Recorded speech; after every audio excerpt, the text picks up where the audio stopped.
Hi there and welcome to the Pod, the Northwest's newest all-purpose recording studio for content creators. If you've got something to say and need a place to say it, search for podpod.uk.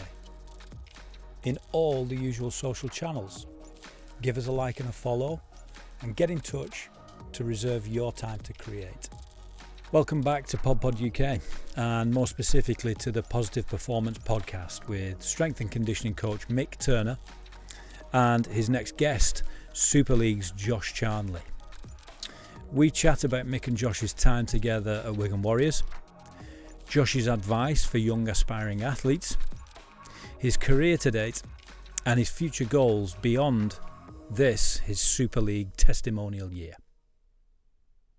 Okay, welcome to the Pod again, Mick, with your Positive Performance Podcast. You're getting fed up with me? Absolutely not. Absolutely not. We're in the second episode and we're joined by one Joshua Charnley as well, which is great to see you both here, to have another talk about what makes Mick, what makes Josh, from a physical performance point of view.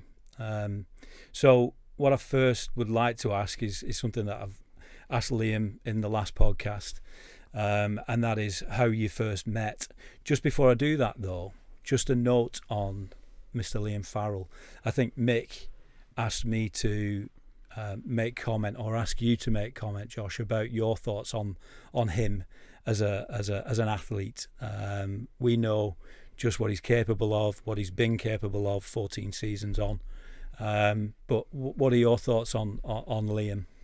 What you see is what you get. You'll tell him to not train and he'll train.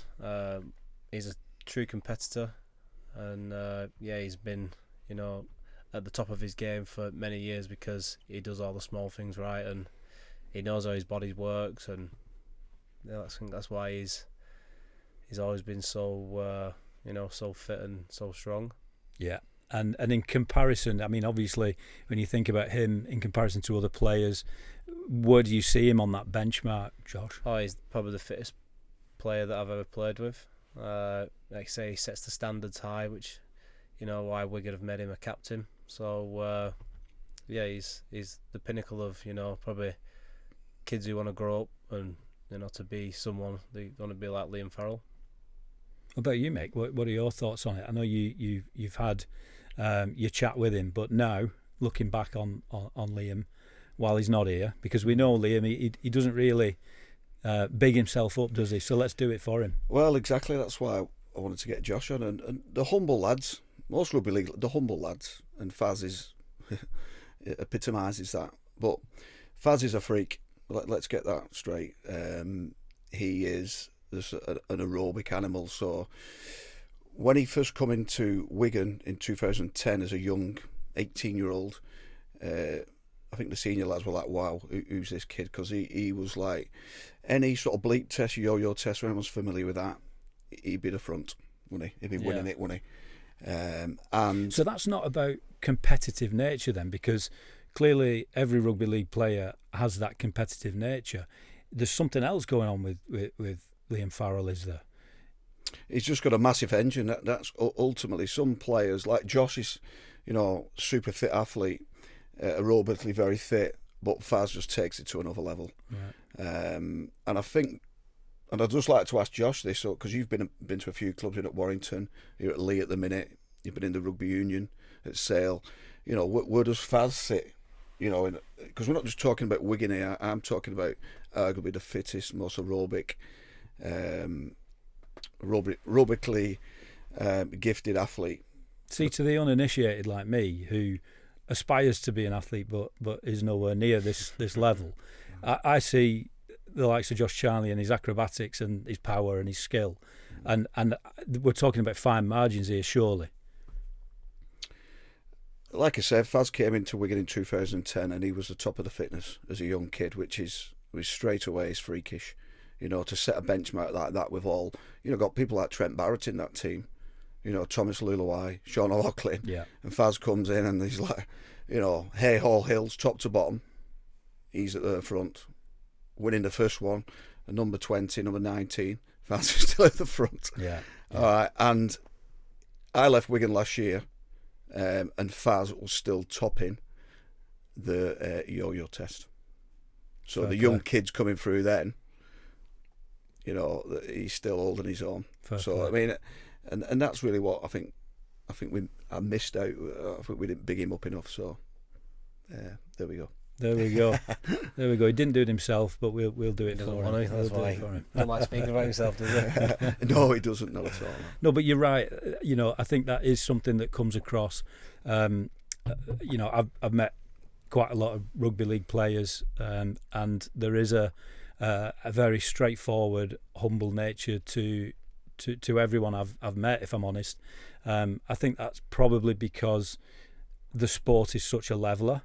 You're on the pitch competing physically, in ways that, there's mental competition, but there's also a level of physical competition with rugby league that means that, we see it, don't we, at the end of every game, everyone has respect for each other. Yeah. Everyone's, congratulating each other or commiserating each other in equal measure, which I find, really does elevate rugby league, in my opinion, from a respect point of view for the people who play it.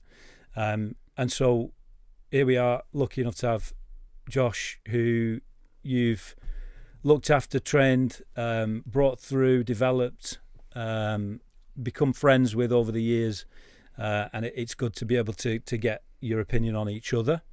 I think what I'd like to start with is what I promised I would, and that is, if you can recall when you first met, that would be a good starting point, I think. Go on, Josh. You go first.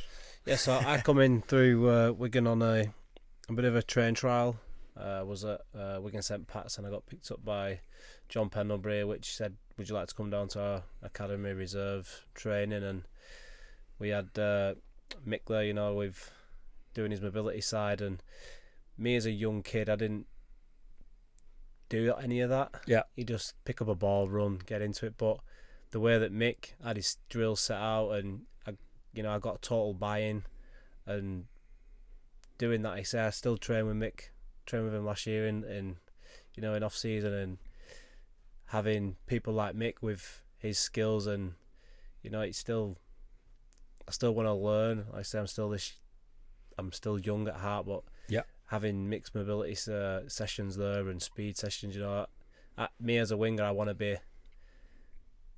I know I'm getting older and I'm losing speed, but I want to be still a footstep ahead of people who I'm training with or coming up against. But yeah, with Mick, I think that's interesting that you say that, because Liam said it as well. It was all about what I can press. It was all about being in the gym. It was all about strength, as opposed to cardio or plyometrics or speed dynamics. And there was that kind of, what is this guy about? He's got us, doing these kind of plyometric drills. But from your perspective, Mick, we know what that gives an athlete in terms of edge. You talk about it. You talk about that ability to change direction. You talk about, a sprinter just runs straight for 100 metres, whereas these guys have got to be avoiding collisions, making collisions, changing direction and so on. So from your perspective, when you first saw Josh and you were up against, I guess, what would perhaps be pushback on all of that stuff, how did Josh actually take to that from your perspective? Yeah, what usually happens, because obviously as a strength and conditioning coach, so I don't just do mobility. No, understood. So obviously, when Josh first come in, like he said, he was a trialist, so I'd never seen him play. So and that happens a lot with S&C guys. You'll get trialists coming in, new kids. All right, Mick, this is such and such. You see him in the gym first. Yeah. So obviously, as a trialist, you keep an eye on him first. So I've had the lads in there. So you got likes of Liam Farrell in there, Sam Tompkins, and all these other big names. And then Josh comes in on a trial. So you have a gym session for them lined up. So you're observing them, just making sure that they can do everything okay. And I think this particular session we had with the plyometrics in there. So, and like I said, just some standard hurdle setup, and you watch certain people going over them. Some of them go over more graceful than others, but you expect your outside backs, your quicker guys, to be really graceful over there. So lower body power, things like that. So this is one of the first times I've met Josh, watched him in action, and straight away, first thing I noticed about is his physique. So he's a pretty solid kid.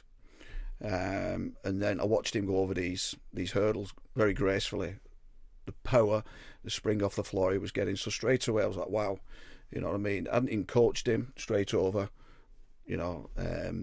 So things like that I look for as an S&C coach. You're looking for things like that. How they move, how they jump, how they accelerate. What they can lift is important as well. So straight away Josh had a great foundation, you know what I mean? Especially that strength and power. So from a gym point of view, I was like, wow. So from my point of view there, all I can do from my side of it, obviously, I haven't seen Josh play, so you feed back to the coaches. So at the time it would have been, was it Wayne? It was John Pendlebury. So because it was a split then. So you had John Pendlebury and Jed Byrne were, I think, with the academy, and Wayne was reserves. Sort of reserves or under 20s it was. And so straight away you feed back to the coaches. So look, this kid fast, powerful, strong. So physically, so if you look at a rugby player now, what you're looking for: strength, power, speed. Tick, tick, tick. Yeah. It's from an S&C point of view, and then obviously the coaches then go and do their side of it, the skills side, catch, pass, and all that. But straight away, it's, Josh was like, wow, this kid's he's got something, And how did that translate into your journey then into first team? Were you able to follow that journey, assist in that journey? Well, yeah, it was quite funny because obviously when Faz was on, because Josh pretty much followed Faz a little bit later, I think, didn't you, into the first team?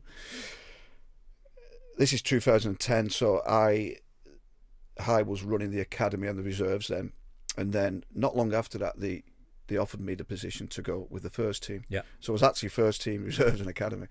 So when Josh went up and Faz went up, I was there with them. So, so from 2010 to 2014, 2009 to 2014-15, me and Josh would have been on the same path. So when he went up to the first team, I was pretty much with him. Yeah. Yep. So debut pretty quickly after that, then.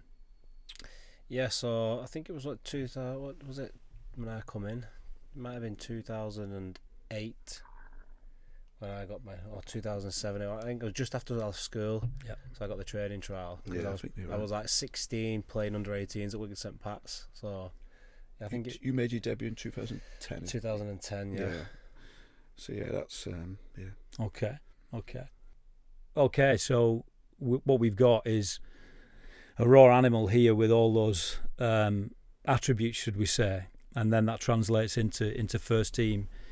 How do you feel that all of that did translate for Josh into his game? Well, obviously, we'll let Josh talk about his game, obviously, I suppose, in a minute. But like I say, I think we spend, as an S&C coach, we spend, obviously, 50% of the time probably in that gym environment. Then, obviously, the other 50% is obviously out on the field. But like I say, from very early on, obviously part of our job is testing athletes. So if you get a new kid in, you might not necessarily test them straight away, but usually in pre-season there'll be some form of testing. And like we've touched on with rugby league athletes, there's a huge amount of physical attributes you've got to tick. Yeah. So Josh, obviously being a winger or an outside back, high priority for a winger is speed, agility, acceleration, power will be high on their attributes. I think what's interesting about that for me, Mike, as a kind of an observer of rugby league, is from the time that I've remember watching, when you got Flying John Ferguson on a wing, back in the day, things have changed over that period of time, and I've seen that the winger has become a different animal, physically different in size and strength and stature. And we've talked a little bit about this, about how that's changed over time. And you mentioned about how Australian rugby league players had brought that to bear much earlier than we did over here. But I guess Josh is almost a product of the change or the adoption of that tactic on the pitch. Yeah, I mean, just going back to when I was growing up, I think it was the 80s when the Kangaroos used to tour. Remember, I loved it. Should still bring it. I think we should bring that back. But yeah, think of Gene Miles, Mal Meninga, Eric Grove, 15, 16 stone wingers. Yeah, was never heard of it in England or Great Britain then. It tended to keep the lighter guys on the wing. But now the game's changed. Wingers are more involved. So tactically, Josh will probably go more into this. So fifth player, sixth player. Yeah, well, when sixth player comes or fifth player, kick down, your wingers, your fullbacks, your centres are the guys returning the ball and getting us upfield. So it plays dividend for that team. If you've got a big, physical, strong, fast, evasive winger, as big as a middle, Josh is what, 100 kilograms a year, roundish, yeah, 90. 104. Are you? So he's bulked up a little. But so you've got 104, and Faz is about 97 as a back row. So you've got Josh with the speed, the agility, the evasive qualities, carrying that ball at a tired middle. Yeah. So his kick returns are huge for the team he's playing for, and pays testament to him. He's only got a handful of tries to get now, and he breaks a record, don't you, lad? Yep. So Well, tell me about that. Because you had an incredible 2013, I think, from a try scoring perspective. Yeah. And now, where are you at? How many do you need? I think I need 16 more to match, or not to break Danny Maguire's all time. But Ryan Hall's only 3 or 4 now, and he's broke it. So Okay. He's Well, the interesting thing about that is that what we've got there is someone that I mentioned to you, Mick. Ryan Hall has that same physicality, doesn't he? Very similar in stature, I guess, Yeah. and speed and power. So you need to shape yourself, don't you? See what you can do. Yeah. No, it's like say the game's changed from when I made my debut. We had a lot of small wingers, and now it's near enough flipped.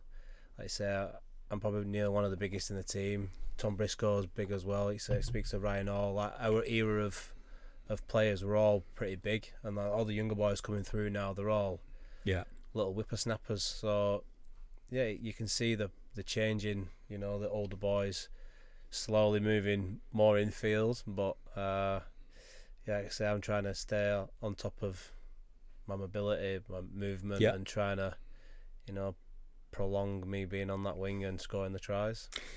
Talking about prolonging fitness, well-being, all of those things, if you had advice for young aspiring athletes that perhaps Mick is currently training, with the benefit of your hindsight, when you think about plyometrics, speed dynamics, all the things that Mick would put into a session, what advice would you have for youngsters coming through now in terms of that balance of training? Yeah, you need to work on your movement. I know you speak about you want to be big, but your range of movement, you might not be able to, you might be able to squat 200 kg, but you might not be able to get your backside to the grass with the movement on it all. So yeah, definitely that's one thing if I was young, I'd work more harder on.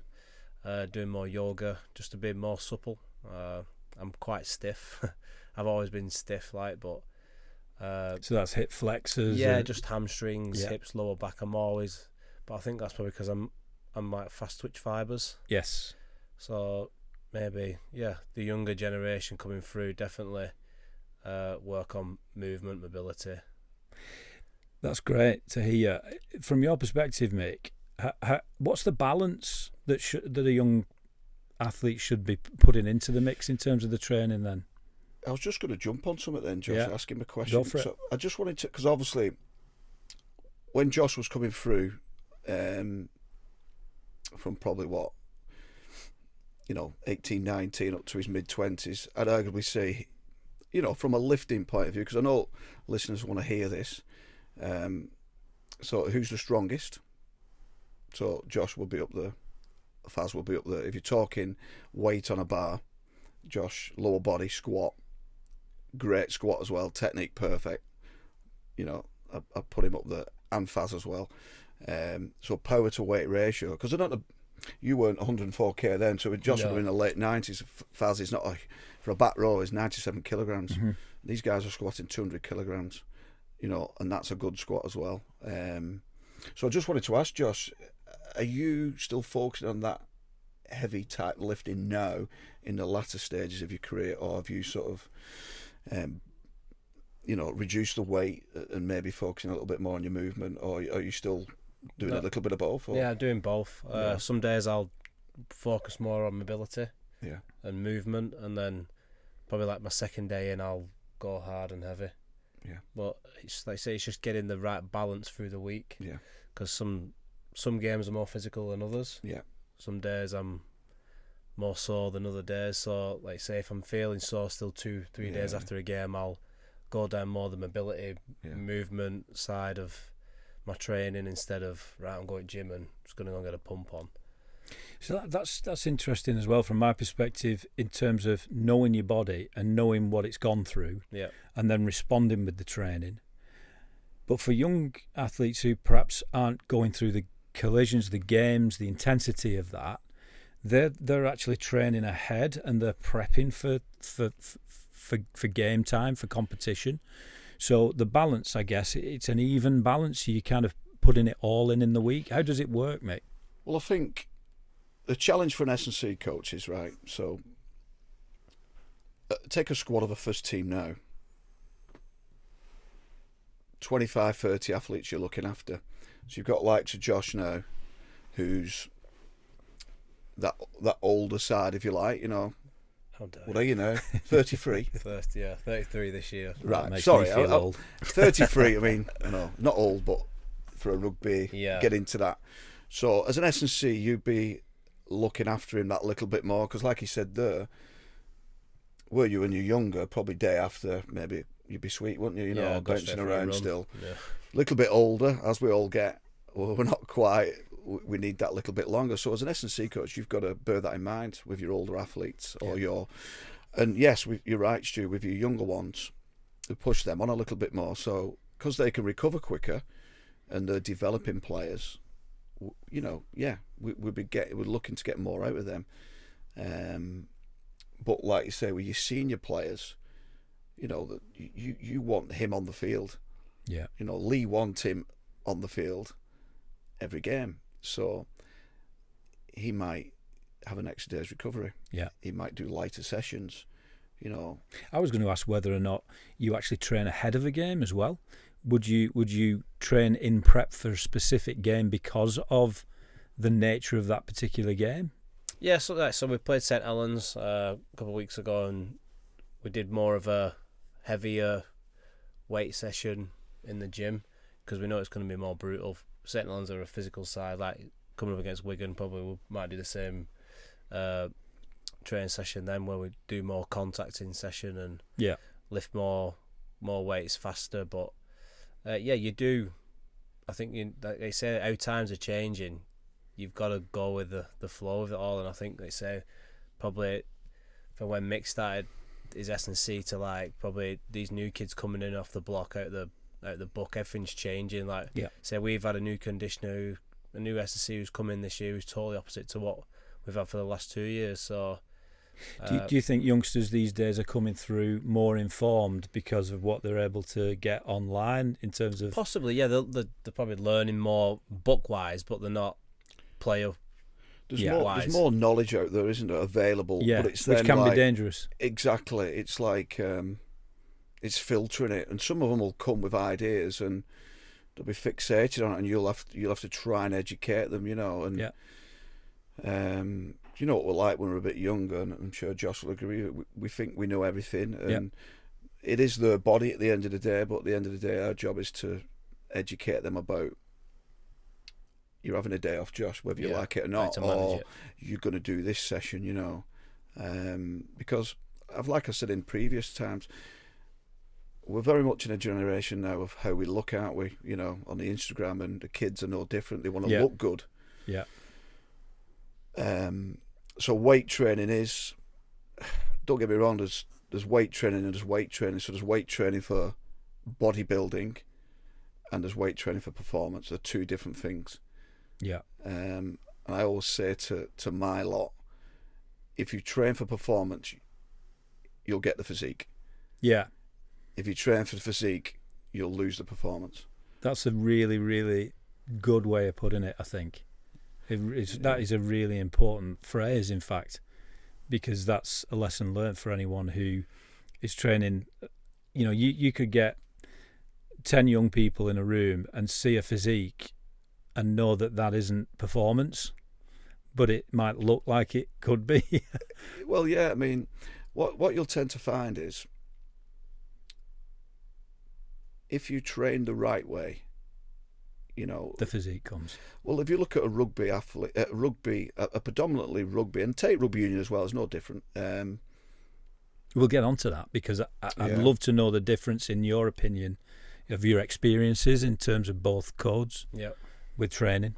Especially outside backs in union, a very similar role. So you're training mobility, you're training speed, you're training agility, you're training strength, you're training power. So if you're doing all that and following the conditioner and obviously eating well, you're going to have a good physique. And Josh has got a good physique, in fairness. He's very good physique. So yeah, but that's as a result of performance training. That is. Yeah, and good genetics. So give him his dad some.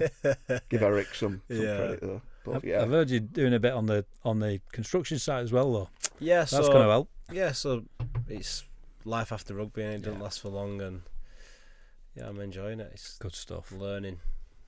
Yeah, absolutely, and character building as well, I think. Yeah, it's good. It's good because it's not rugby, if you know what I mean. Yeah. I've still got a family gang. Yes. If you want to call it. I can still ring the lad I work with, Andy, what we're doing today. Right, we're doing this. Yeah. I've got a time, I've got a schedule. Colin, who owns the company, is like, he was my player sponsor at rugby at Sale. So Colin Ratcliffe. Yeah. So like, we come really close with her family. Yeah. It's like the pathway is just led down this way, and I'm enjoying it. So that's good. Yeah, it's good. Another dimension. Good knowing that I've got that to fall back on. Yeah. And another thing, like when we was coming through, we all got trades, which I think dedicated to Wigan. Like we got told that you had to go out of college, or so lads picked up trades or did education. Tell them, Josh, about what you had to do in the first 2 weeks. Yes, so first 2 weeks we had to go and work experience. So we trained at like 5 or 6 a.m. weights, and then went to work all day. Then come in after work and do conditioning rugby. Like we had to do that for 2 weeks just to appreciate what you've got. Don't take it for granted. Like I know everyone in Wigan. What do you want to be? I want to play for Wigan. Like it's everyone's dream, but once you get there, you can't let it slip. Like no, you can't take your foot off the gas. You've always got to better yourself. And Wigan doing that, it just goes, you're into the real world, aren't you? You got to get up. I think it's great. That's really good. Yeah, it's like really good grounding for them. Yeah, training at 6 a.m, doing your weights or your conditioning, then off to work, and then back in the evening doing your skills. Yeah, and it's the balance, but it's also that builds desire to be as good as you can be on the pitch as well, I guess. Because I mean, you look at your average, friends of mine now who are bricklayers, builders, in the gym at 5 o'clock in the morning. You know, and it goes back to your point, Stu, about rugby and these lads being honest and being I forget the word you use now. Humble, sorry. Yeah. And honest as well. Yeah. But there's gratitude as well, isn't there? Gratitude because you understand that actually a lot of people who don't have that professional career in sport, that if they aspire to be well and fit, they're doing that outside of that working day as well. So to do both is, it really does give you that understanding, that grounding, and that, I suppose, that what's the word I'm looking for? Yeah, gratitude for the fact that you've got this opportunity to be an athlete, I guess. But knowing that after it, that it doesn't last forever, does it? No. And you've got to have something else. So you've got to have something to fall back on. Like, you can see a lot of the players who have retired and probably not got anything. You can see them on, like, say, social media. You can see that they are struggling, but if you've got that pathway, you know what you're going to do after rugby. If last 2-3 years of your career, you should be starting to think, right, I could, open doors here, plan.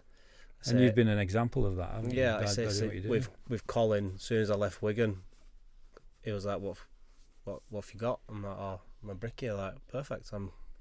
Come in, work on your days off, and I've done that since 2016, and I'm in there tomorrow. Belting. It's like, I just love being a part of. Yeah. Like I said, it's still gang. A tribe, isn't it? It's still a gang. It's still something you belong to. Yeah, it's still, like I say, I've still got a routine. I've got a schedule. Yeah. Like, I'm still with a group of lads. I'm not on my own. Like, there's still banter, more probably worse than what it is at rugby. Like, but yeah, I'm surrounded by people you want to be surrounded by. Yeah, brilliant. I think that, if we're going to give messages out to young kids, like, or aspiring athletes, then there's your best one. Yeah. Work ethic, especially if you want to be a rugby league player. Yeah. Well, let's talk a little bit about that then. So from the point of view of a young athlete today, what should a young athlete be expecting to be doing on an average week under your tutelage then, Mick? In an average week, how does that pan out for a young athlete? The challenge I've got with the athletes I've got, because I don't just train rugby players, so I've got some footballers, tennis players as well now. So the first thing I do is look at the weekly workload. So how many times are they playing rugby? So an average. So a lot of the. Let's take rugby. Why Josh is here. So a lot of the lads who train with me will be having academies or scholarships. So they're already training twice a week, and they'll be getting weight sessions in there as well. Then they'll be playing with their amateur club. So then they've got to fit in maybe extra weights. So where does that fit in? And then obviously, if they're an outside back and they want to be fast, develop acceleration, then obviously that's the ingredient I add in, because ultimately, like I've said in previous ones, telling a lad to go to the gym 3 or 4 times a week, most of them will probably go and do that anyway, because they know they're going to get a physique on the back of it. Would they go and sprint? Would they go and sprint train on their own? Probably not. So this is like I said, it comes back to that education thing, And then ultimately, you want the athletes. They're young. They need time off. They're growing. So you want a couple of days off, because they're probably competing some Saturday and Sunday, and then you add in schoolwork, and then you add in school games as well. So it is a juggling act for me. Yeah. So what I tend to do is speak to parents. We have a look what they're doing in the week, and we'll make it individual, and give them advice that way. So it might be an extra weight session, it might be an extra speed session, it might be an extra conditioning session. So it's a difficult one to answer. There's no one cap fits all. So it's got to be individual for. So what you're doing with these young people then is you're identifying what potentially each one of them needs that's different to the next. Because obviously, to the uninitiated, we watch you do group sessions in the main. Yeah. But you're looking out at the individuals and seeing what it is that you need to maybe tweak for them. Well, I'll give them advice what I think they should be doing away from home. A typical session with me ticks the boxes that they won't tick themselves. So Josh will answer this as well. As 18-year-old, would you go home and done a stretch at home? Would you have done foam rolling? No. Would you have done mobility? Would you have gone to the pool and recovered? And simple things like, are you getting 8-9 hours sleep, Josh? Are you eating the right foods? You go home and cook for yourself. So these might not be the stuff that people want to hear, but a young 15, 16-year-old aspiring athlete will learn how to cook. Yeah. Can you make scrambled eggs and mushrooms? Can you make a healthy breakfast? Or is it his mummy still cooking it for you?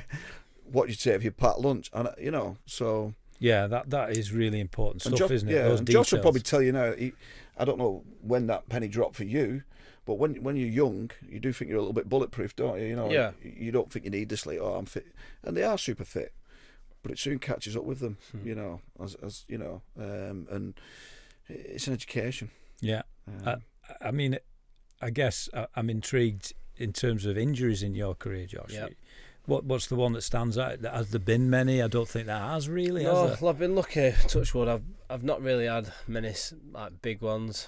Meniscus to rib. I broke ribs, fingers. Dislocated my shoulder and did my labrum. Like, other than that, I've been pretty well. But I think, is it luck or is it testament to the training that you've gone through and the balance? Probably a bit of both. Yeah. Mobility side, movement side, I'm a little bit more supple. Yeah. So I can take more, giving stretch. Beatings. Yeah. if you get tackled, you get put in some awful positions, and I feel like I'm supple enough to take it.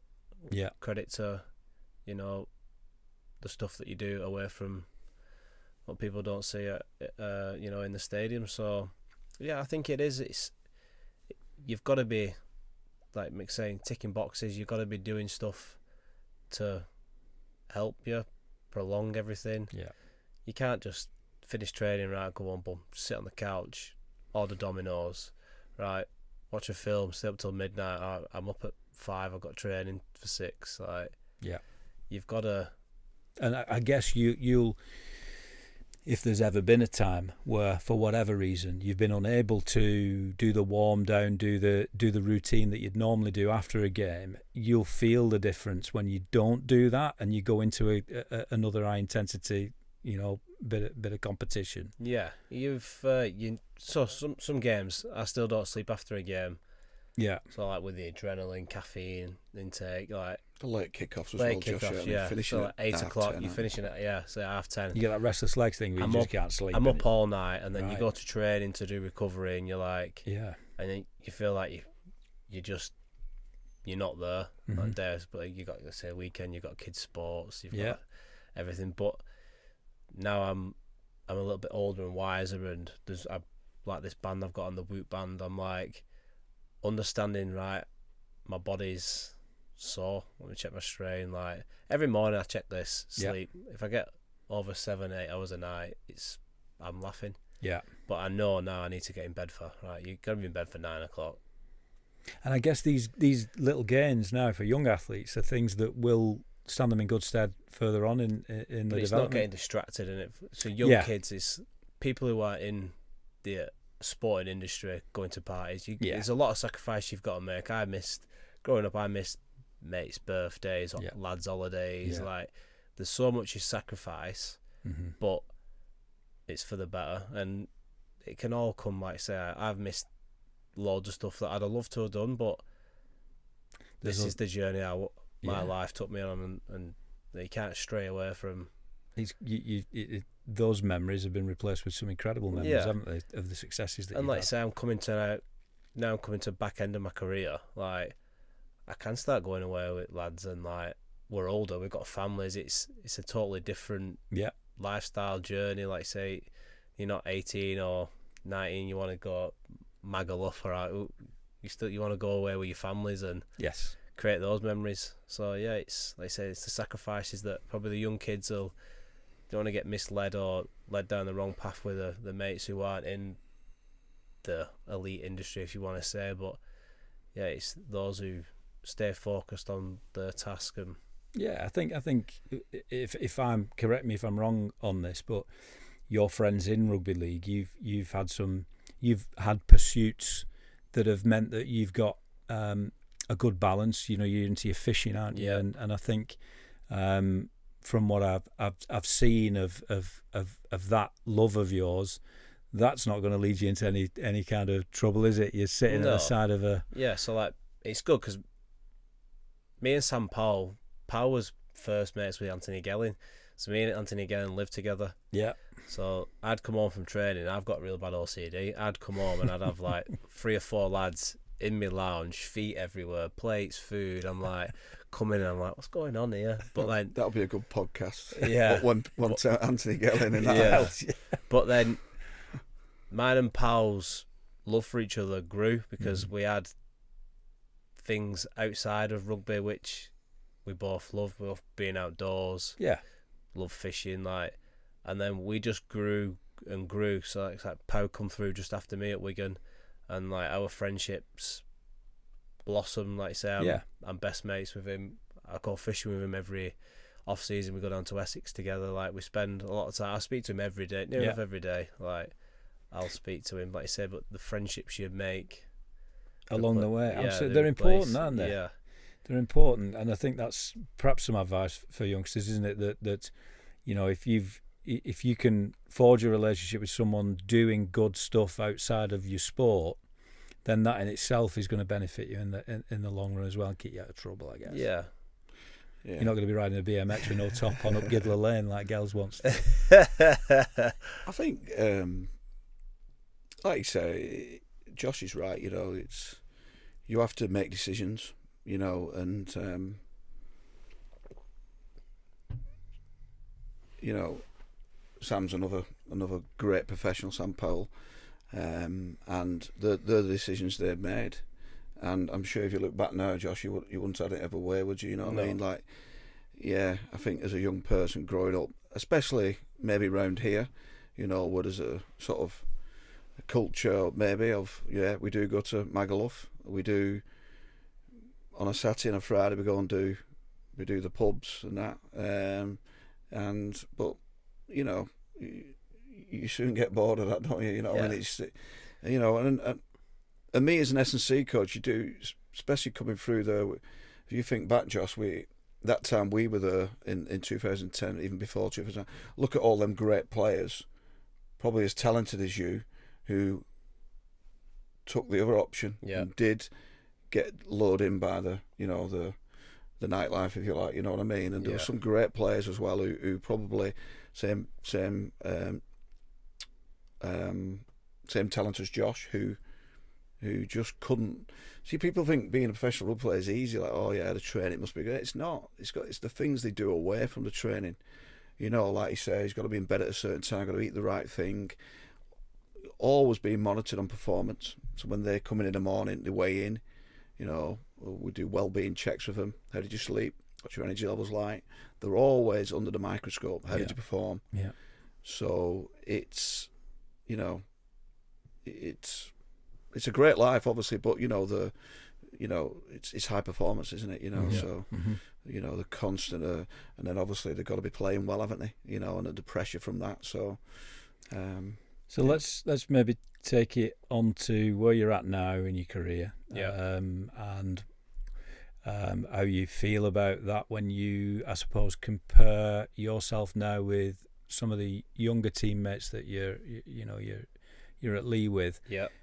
You must still want to compete at that highest level and benchmark yourself against them. Yeah. Who's the standout youngster at the moment that you look and you go, you know, you think of Liam Farrell in your squad, and how do you still compare, having had the benefit of Mick and all these years of training? Yeah, so Kai O'Donnell,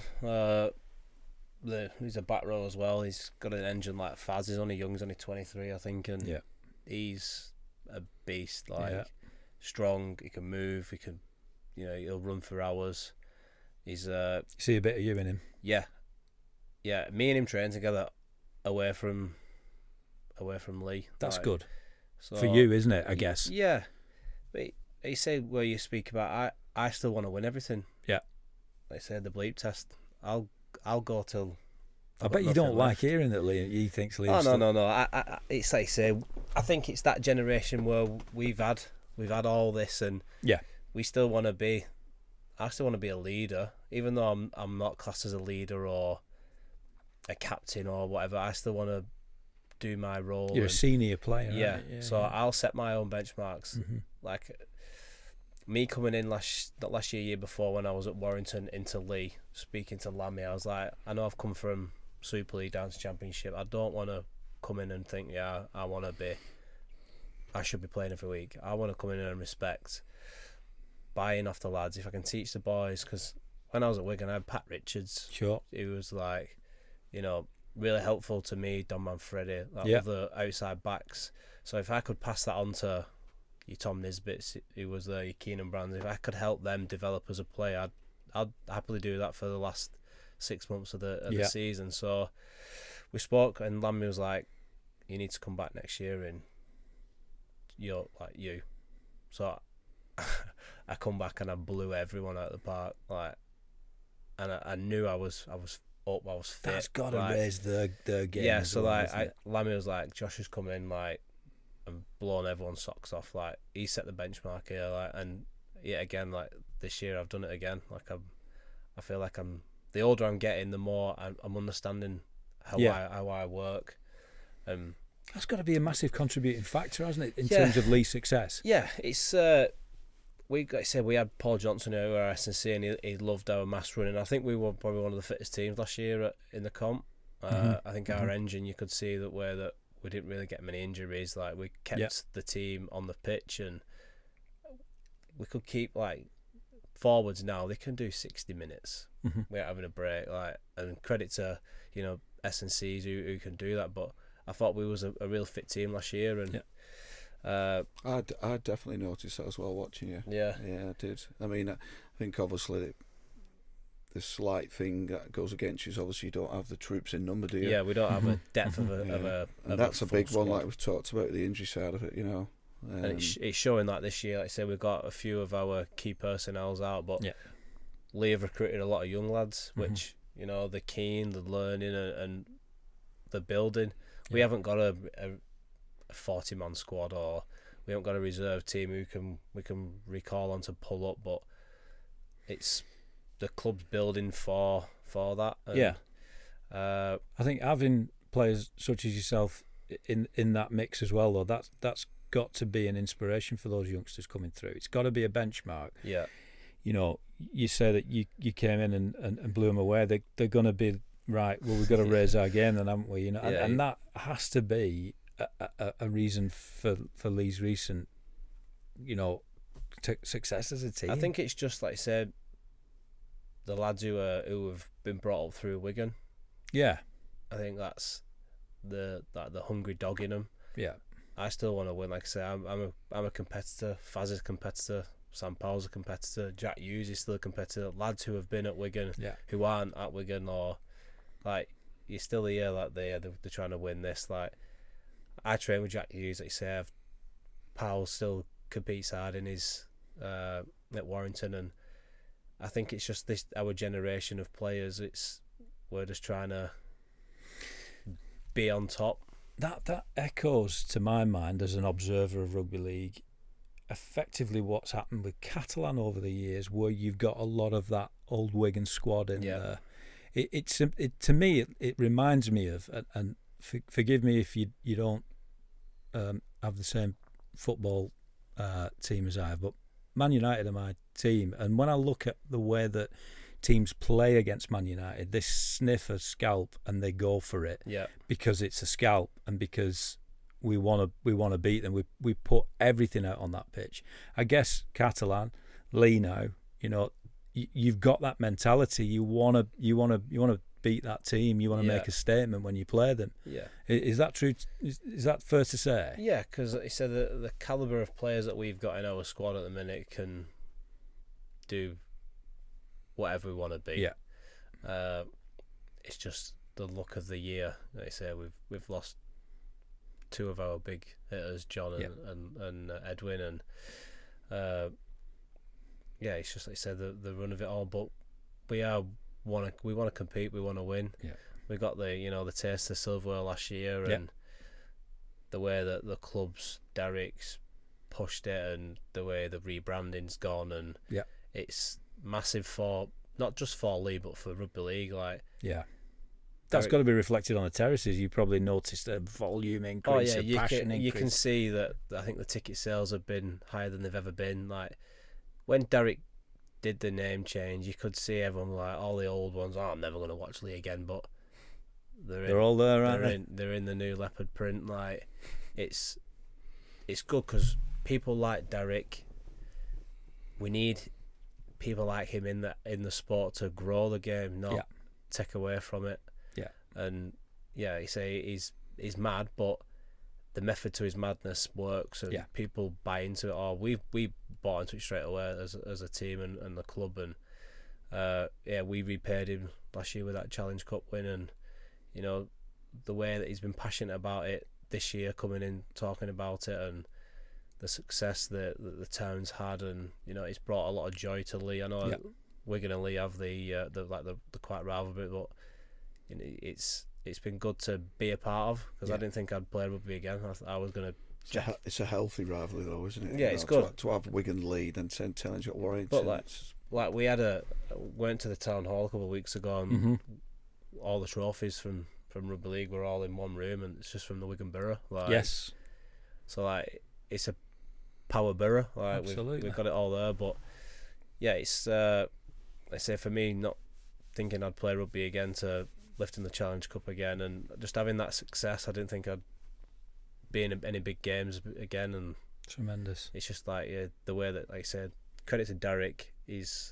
I think he's got the ingredients right, and those ingredients are largely to do with your contribution in that team. I would say, and the other senior players, you know, with that mentality from your experiences over the years. Yeah, he's recruited really well. Like you say, he's got me, Zach, from Tom Briscoe. Yeah. The experience that us three have got in it's over 600 games, I think. Yeah.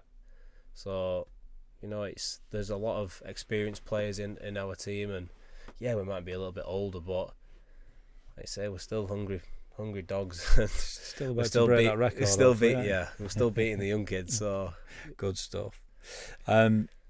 Should we do a little bit about, if we could just compare, I guess, the codes? Yeah. Talk about, you know, how training might differ or what it might not. Yeah. But you know, just tell us a bit about your time with Sale, from a strength and conditioning, a physical point of view, a training point of view. What's your view on the differences or the similarities? Yeah, there were nothing really different. Probably at Sale we had more.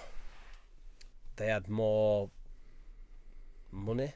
Okay. So you had more staff. Okay. So lads, in the morning, you've got to go upstairs and you've got to do your yoga.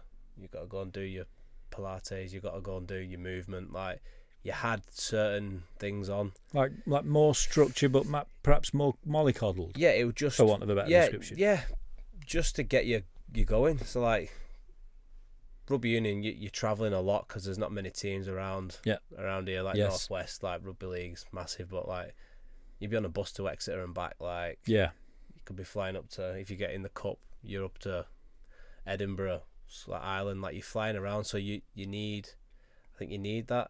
Mm-hmm. But the training wise were similar, so same to Wigan, like weights, movement. Yeah. We did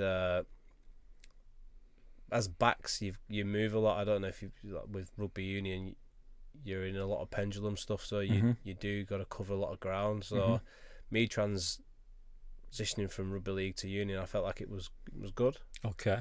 But it's just like the rulings and everything's just crazy. Would you say, I mean, for me, as like we've talked about before, Stu, a winger in league, he knows coming out of yardage, that there is, so you can get involved there, Josh. That doesn't happen in union, does it? So no. Were you getting frustrated, like pendulum a lot, but not really getting much ball in hand? Yeah, it was hard because you can't just come off your wing there, can you? No, there were some times where it'd go like just go float, but then because you're a rugby league winger, you just pop back to your wing and you're like, yeah, I'm here. But I enjoyed it. I loved learning, because I've never played it before. I loved learning the code, the cultures in the team. We had so many different cultures within the squad, and like taking myself out of my comfort zone. I've grown up at Wigan, come through, and then I needed to change, and that was the change. And you know, it was a healthy change for us. What was it like from an intensity point of view then in the game? Yeah, Josh, comparison wise. It's not What's pre-season like, for argument's sake?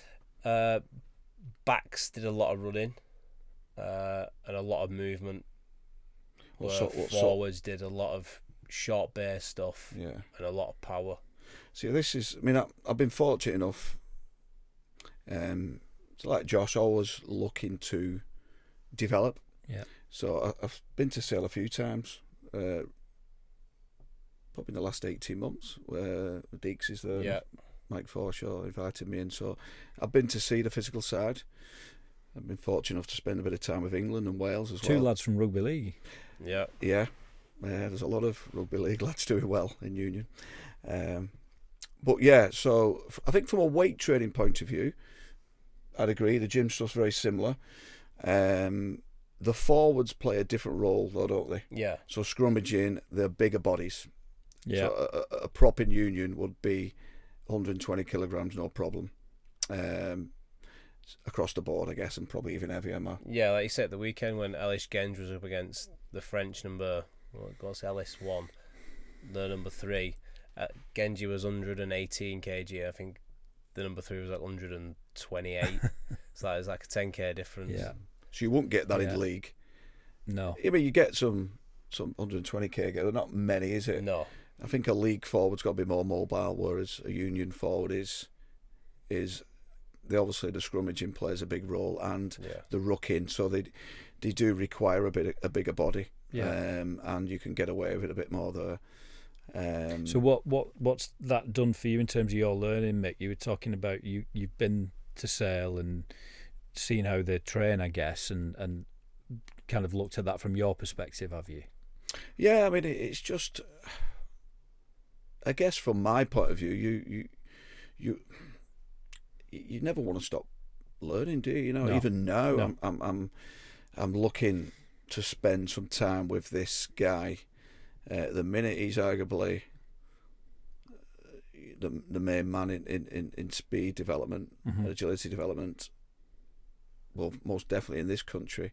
So I'm looking to go and spend a bit of time with him. He's doing a lot of work with football, and he's a consultant for England Rugby. So yeah, I mean, from going to Union, it's just a lot of it just cements what you're doing it, and you're doing it well, and but also you're looking just to even might just be taking a little one exercise or one little bit of knowledge where you think, oh, okay.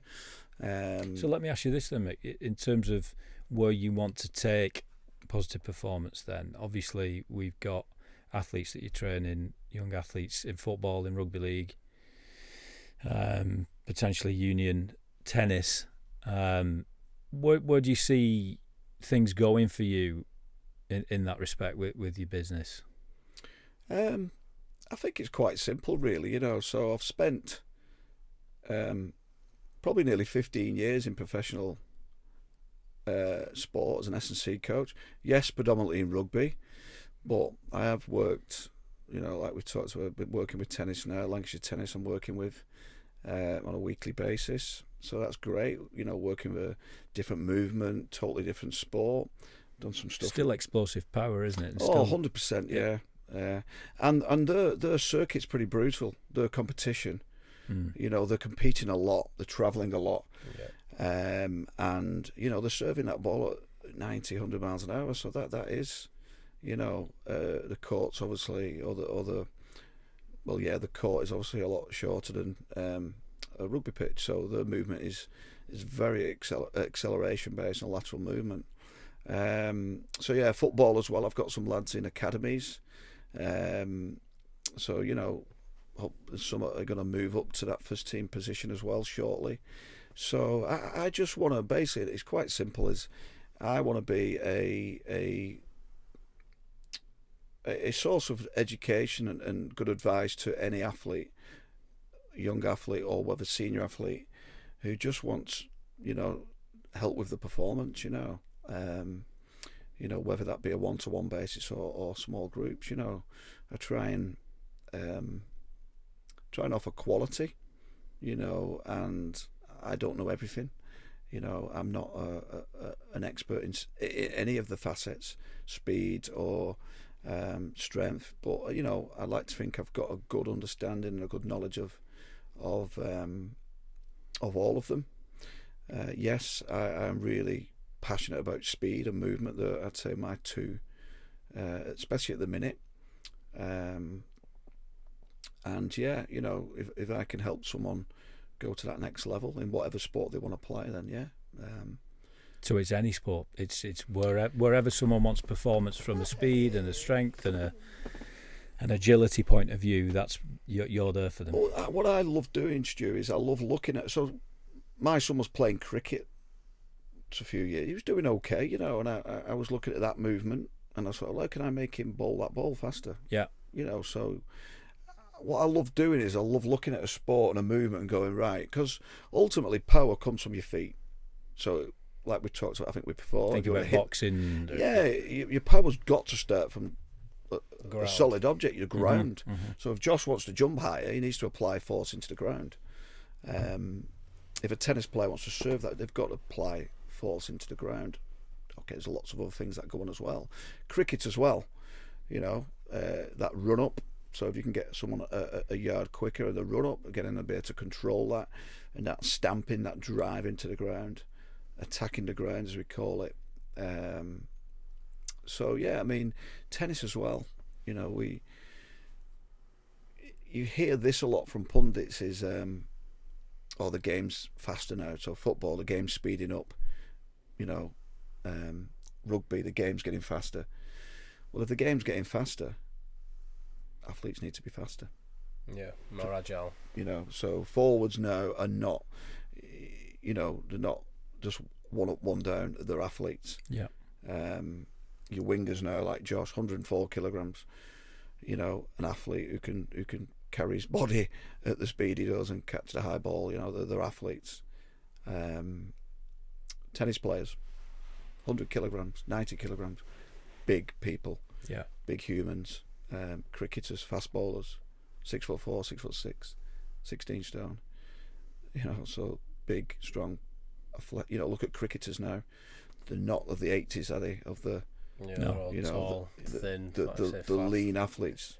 They're doing weight training. They're doing plyometrics. So yeah.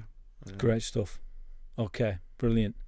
I think we've got loads there. We've got absolutely loads. We're quite pleased with that. We've gone over quite a lot of stuff.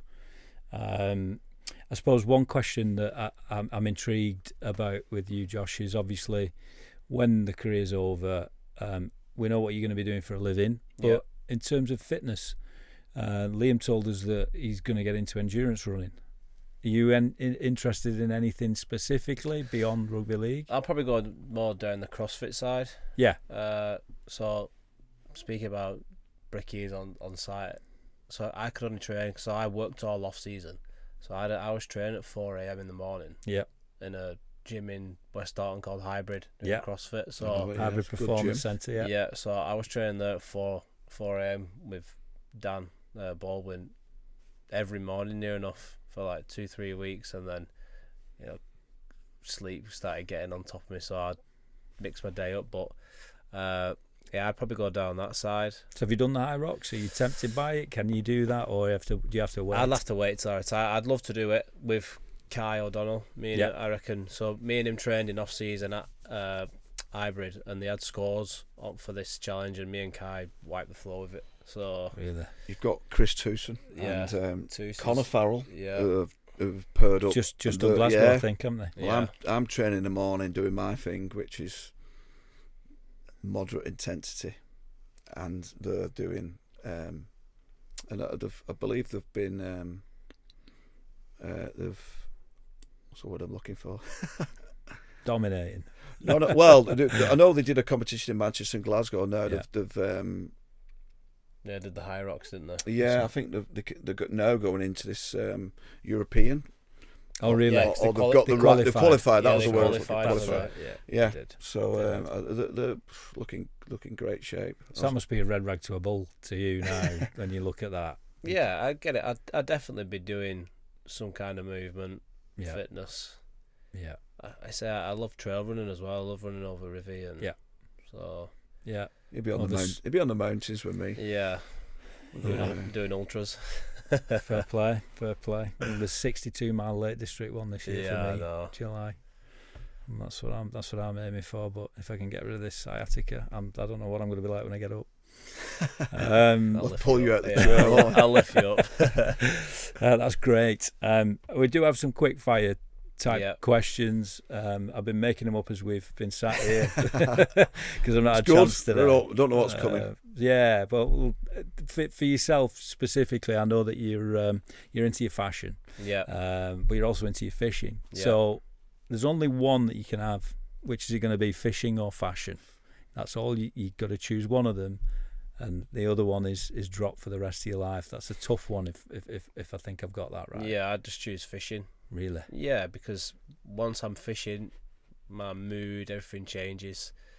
You know the aspect looking good when you're fishing. That's a really good point. Like I say, it's just an image, but being out on a lake makes you feel a million times better than walking Tesco in your fucking glad rags. Feel good over look good. Yeah. 100%. That's great. Feel good over look good. I Yeah. like that. That's the answer that I was looking for. That's a good one. Okay, so on top of my head again, I was going to say from memory of fondness of wins, would it be a Challenge Cup or a Grand Final?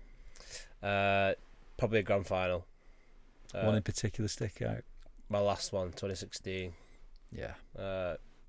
Challenge Cup was tough. Like to compare, my first Challenge Cup was 2011, and then lucky enough to win both. But yeah, I'd say the Grand Final.